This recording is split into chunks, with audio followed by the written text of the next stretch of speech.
শ্যাম, আপনার নানার ছেলে মেয়ে কতজন? আমার নানার ছেলে মেয়ে মোটে 11 জন।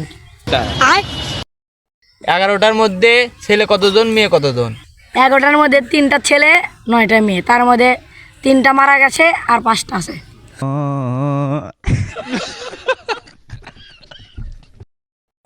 তোমার নানার 3টা সন্তানদের তাদের সন্তান কতজন?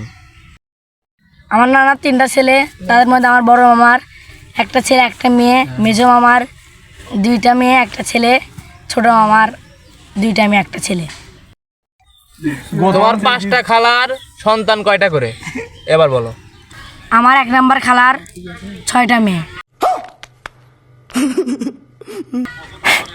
আমার 2 নম্বর খালার 2টা ছেলে একটা মেয়ে, আমার 3 নম্বর খালার 4টা ছেলে, আমার 4 নম্বর খালার 2টা মেয়ে 2টা ছেলে, আমার 5 নম্বর মানে আমার মা, আমরা 3 বোন 1 ভাই, আমি একা।